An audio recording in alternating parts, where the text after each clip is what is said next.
SNESdrunk. Home Alone was a gigantic movie released during the holiday season of 1990, and like all blockbuster movies, of course there's a video game adaptation, or in this case, several adaptations made by several different developers. Home Alone found its way to the NES, Super Nintendo, Game Boy, Genesis, Game Gear, Master System, Amiga, and DOS, but unfortunately, the Super Nintendo version was developed by Imagineering, the same group responsible for games like Home Improvement, Power Tool Pursuit, and Race Drivin', two of the absolute worst games on the system. The rest of their catalog isn't exactly sterling either, with the best game of the bunch probably being Super Battle Tank.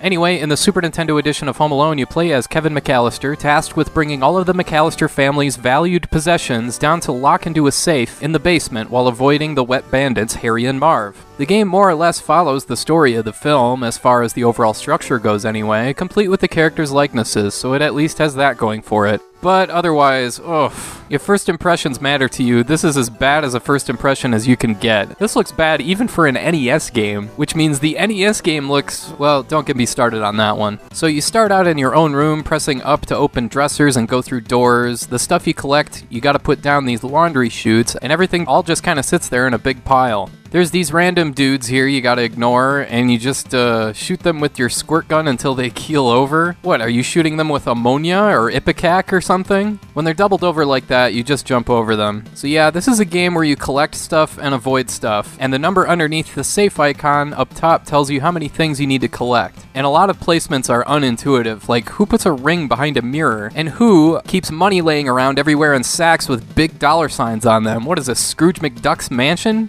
Once the counter hits 0, a key will appear next to the basement door, and you head downstairs to contend with bats and rats. And again, you're just avoiding everything, and that's fine. Not every game has to be Contra or Mario or whatever, but the controls here are terrible. This reminds me of Wizard of Oz, where you have no idea what you can and can't jump on, or what can and can't hurt you. Once you get to the basement, avoiding all the enemies is such a pain. After that part, you get a boss fight where you have to make a concrete block fall on it a few times. Boring. There's 4 long levels here too, or at least they seem long. I should mention that the Genesis game is totally different, where you have to defend multiple houses against Marv and Harry by setting traps and inflicting pain, as indicated by the pain meter. Okay, that's pretty funny. And everything is hinged on a time limit. This game has more of a strategic slant, and I have to admit, it's not that bad. Sure, the controls are god-awful, but it's at least something different other than a generic platformer. But hey, if you love generic platformers and are a huge fan of games like Family Dog, The Adventures of Rocky and Bullwinkle, and the Home Improvement game, then hey, you'll love Home Alone on Super Nintendo. Or you could play like 3 dozen other platformers that are much better than this. It's your call.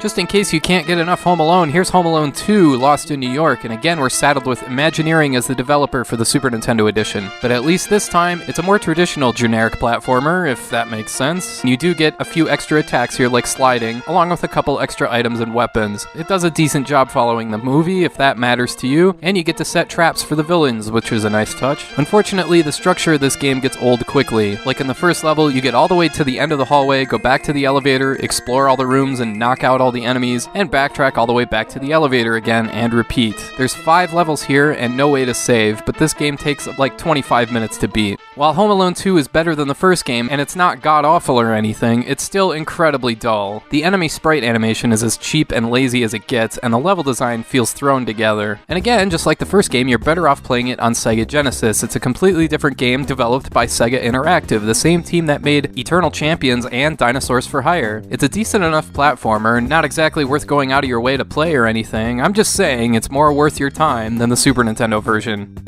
So yeah, if for whatever reason you're jonesing for a Home Alone fix, why wouldn't you just avoid all these games and just watch the movies? But if you have to play some Home Alone video games, play the 2 Genesis games.